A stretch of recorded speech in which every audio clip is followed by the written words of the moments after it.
My name is Kenyatta Stewart. I'm a graphic design professor in the Department of Art. We're going to wait for my presentation to load here. Okay, today I'm going to talk to you about the design process. All right, as a graphic design professor, there's several steps that my students have to go through when they're creating projects. The first thing is that I actually submit a creative brief to the students. Okay, in terms of a creative brief, this is basically the scope of the work that has to be done within the project. It's the parameters for the project.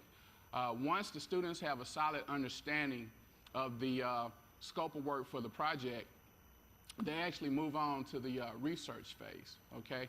During the research phase, basically what they do is they look at anything and everything that deals with the subject matter and the project itself. So once they get a solid understanding of what it is that they're going to develop for, they actually move on to the concept phase.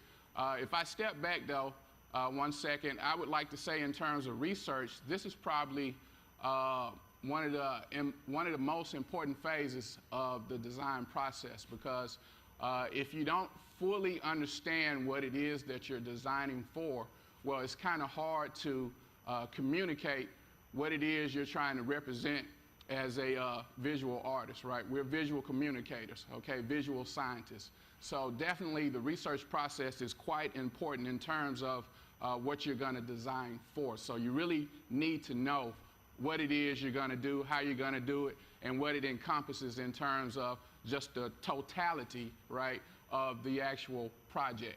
All right, once you actually solidify what it is that you're working with in terms of the project, you move on to the concept phase.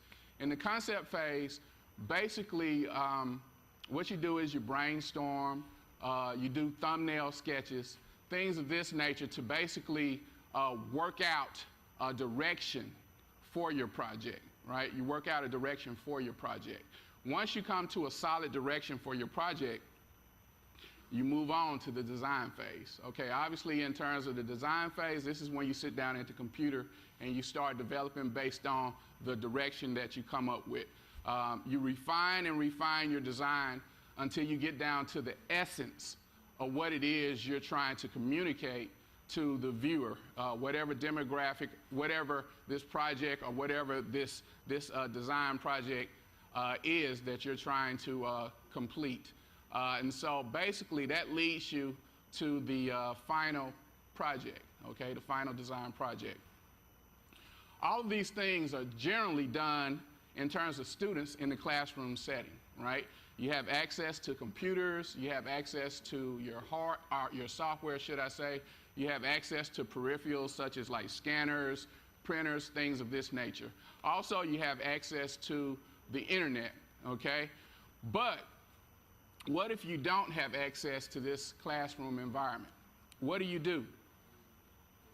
Well, you use technology, right? In the form of a mobile device, an iPad, okay? With the iPad, you can actually do your research on the internet, right? You can do your concepting with a stylus pen in terms of your thumbnails, your sketches, all of those things where you're trying to work out your ideal in terms of what direction you want to go for your project. Also, you have the access to utilize apps that you can actually design in. You can actually create what it is that you're trying to bring to fruition. So what I'm going to show you now is basically 2 projects that were created outside of the classroom environment using a mobile device. They include a postcard and an advertisement. Sound, please.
So there you have it, 2 projects created outside of the classroom environment. This design process is actually going to be used this summer when I take 10 students down to Brazil. We're going to do 2 weeks in Salvador Bahia, 1 week in Salvador Bahia. We're going to do a week in Rio de Janeiro, and they're going to use this project to actually create projects while we're in Brazil, and then we're going to come back to Jackson State for 2 weeks and work on some more projects in the classroom. So that's the design process, utilizing a mobile device outside of a classroom. Thank you.